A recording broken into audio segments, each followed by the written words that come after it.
Hi Ethan, hi Ari. Today I wanted to make a video about a piece of art that I was making, and I recorded the whole video and screen recorded myself making the code, and then at the end I went to edit it and I realized that I had screen recorded my camera app. So I had two recordings of me talking at my computer and zero recordings of the code that I was working on, and I didn't want to do that again. So actually what I'm going to do is the other idea I had for a video for tonight, which is medical device product development. So for the last 2 weeks, I have been in a product development course for medical devices. I've worked in medical device for about 2 years, and this course went through the full product development process. Originally, I was thinking about attempting to recreate like an overview of my full course, but I'm actually not sure what exactly my company has developed like originally and how much is coming from like industry wisdom, and I don't want to give away any of our secrets. I don't even want to say the name of the company that I work for. So we're going to talk about MDDI, the medical device. What do they even stand for? Medical Device and Diagnostic Industry.com's process. And I'm going to use that as like a scaffold and then talk about specifics a little more than they do. So phase 0 is concept and ideation. If you're familiar with the engineering design process, it's the same. You want to figure out what's a problem you want to solve. This involves doing market research, seeing what problems exist and are currently unsolved, looking at what other people are doing, what are some shortcomings with other existing medical devices that you could attempt to solve with a new one. A big thing at this stage is determining your predicate device. So we'll talk about that more specifically in a bit, but basically the FDA makes it easier to develop and release a medical device if you point at another medical device and say, we're just like that one that you guys already said is okay. And they'll give you a thumbs up. A little easier. It's still a lot of work. And then once you've done your market research and you have your potential predicate device, you can come up with ideas. What do you want to do? Next, you have to determine user needs and feasibility. So talk to surgeons, other potential users, say, hey, I'm thinking about making this kind of device, and make a launch plan. Say, oh, I think it'll cost this much and we'll target this part of the market and we'll make this many of them. Next, phase 2, design inputs and prototyping. So one of the first things you're going to do is make your risk analysis. So your risk analysis says, here are all of the things that could go wrong if we're using this device. I should really have an example device at this point. Let's say it's a robotic arm. So your risk analysis for your robotic arm, you could think of all the things that go wrong. Let's say the robotic arm mistriggers and it moves against the will of the person who's using it.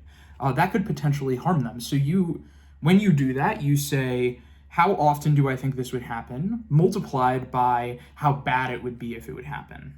And usually you have like tables, and then based off of the output of that, you'd say how bad it would be. So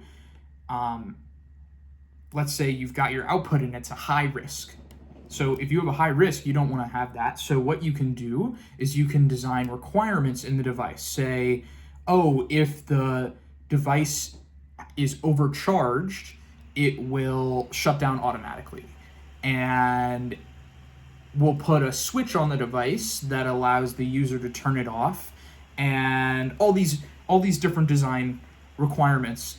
And you say, okay, because we add all of these different requirements to the device, it decreases the risk of this potential problem, and you say, okay, now the occurrence is lower and the severity is lower, and now the risk is low. So you want to go through your full risk analysis and get the risk to be low for every potential problem by creating good design requirements. So there's two kinds of design requirements. There's functional requirements and design requirements. A functional requirement is what should the device do. So it might be, a functional requirement might be that the robotic arm attaches onto the shoulder of the user. And the design requirement is how exactly should the device do it. So you might say the clamp that attaches to the shoulder must be able to accommodate shoulders that range from 3 inches wide to 10 inches wide. And you've got your full list of all your functional requirements and design requirements. And earlier I was talking about a predicate device. If you have a predicate device, you're saying, I'm just like that one, you would inherit all of their functional and design requirements. Then you can start prototyping. And what you might do is you might prototype a little bit. Ideally, you make all your functional design requirements, you lock it down, you say, this is definitely what I'm doing. But you might make your requirements and it's like, oh, actually making a clamp that's 10 inches wide is not, 3 inches to 10 inches wide is not feasible. It's like, now if it's 10 inches wide, it's not strong enough, and if it's 3 inches wide, it has this issue. So maybe you make your prototypes and you're like, actually, let's change that to be different. Obviously, if it's coming from a predicate, you have to maintain those, but the ones that you add on, you can change those a little. So then you get into your detailed design and design controls. So you make your finalized design, you say, all right, this is exactly what our design is going to be. You freeze the design. You say, okay, all of these drawings are exactly what the device is going to be. We've tested everything. We know we like it and it's good. You make sure your device meets all of your functional and design requirements, and you get everyone who worked on it to sign off. And this isn't just one document. It's hundreds of documents. You're making lots of different drawings, lots of different kinds of documents that are showing all the work that you did.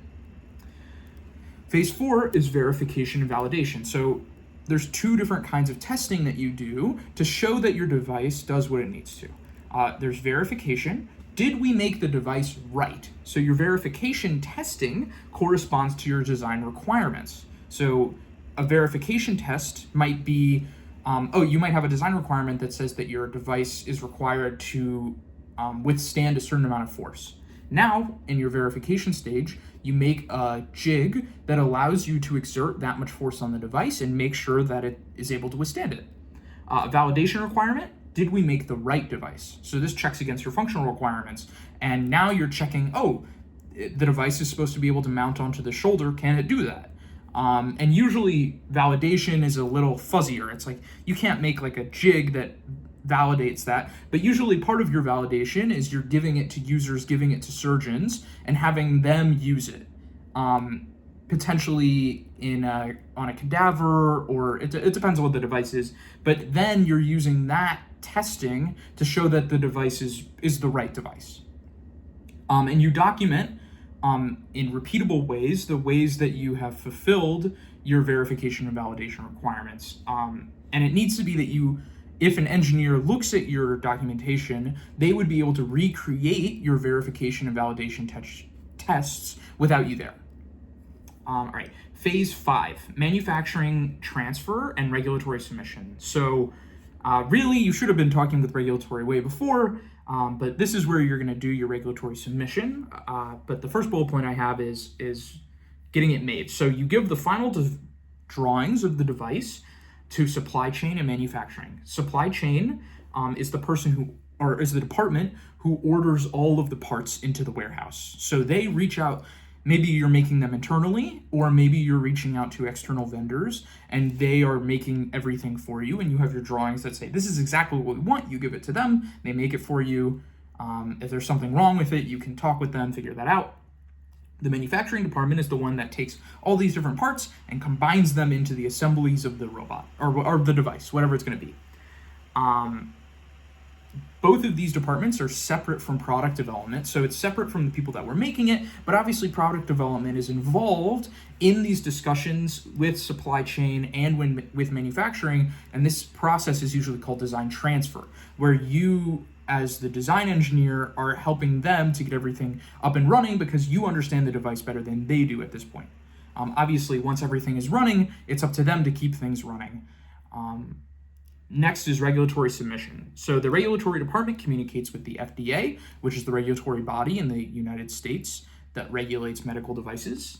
If you want to sell it outside the US, they would also communicate with other regulatory bodies in other countries. The FDA, and you show them all of your documentation. You say, look, here's the thing we want to make. Here's how we're making it. Here's all of the work that we did that shows that it's safe to do. There's 3 types of medical devices in the US, class 1, class 2, and class 3. Earlier I was talking about predicate devices, so and this pertains to that. So class 1 devices are devices that are regulated by the FDA, but they're relatively simple, known technology. It would be something like a scalpel. A scalpel was really developed before the FDA was invented by the US government, and so it's regulated by the FDA, but it's like, all right, you made a knife, the surgeon wants to use your knife, like, they can do that. There needs to be some amount of quality going on, but it's not as much of a rigorous process. Class 2 device is where you're pointing at a predicate device. You're saying, hey, you guys already gave a thumbs up on this thing. We're doing something that's very similar to that. And here's all the ways that we're doing it similarly.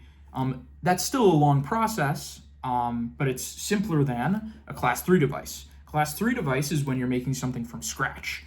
That would be if you're doing something very innovative or something that, for whatever reason, doesn't have a predicate device. For a class 3 device, you have to do a lot of clinical trials to prove that your device is safe, like from whole cloth. It can be a much more rigorous process to release a class 3 device, and that's why most companies try to avoid it if they can. Finally, phase 6, post-market surveillance and feedback loops. So you launch your product. Once the FDA has approved it, you can start selling. You can only market the product based off of the uses that you've approved with the FDA, based off of your testing that you did. You analyze the market to see if you need to make more products to fix more problems. It's an iterative cycle. And also, as the device is out, it's not like your job is done and you can be done. It's potentially there could be issues that come up and you get complaints back. So if any user has a verbal or written complaint about your device, you're required to analyze them. You have to look at them and say, okay, this complaint corresponds to this risk in the risk document. You do an analysis of how often certain complaints are showing up. So let's say it's 3 in a million. You would correspond that to your risk document and say, okay, this is within the risk that we had calculated, which is still low, based off of the level of harm. If you get enough complaints, or if something is causing more harm than you expected it to, and it's no longer a low risk thing, or if anyone dies or has serious injury as a result of your device, you are required to do a serious investigation into what caused that to happen. You might be required to do a recall. It's a big part of medical device. You're never off the hook. You got to keep going. So that is the product development process for medical devices. I probably butchered a little, but I think that hopefully this can give you a better understanding at the level of rigor that goes into the design process behind all of your favorite medical devices that you use on a daily basis. If you like the video, hit the like, and if not, you can blame my brothers. Blame my brothers.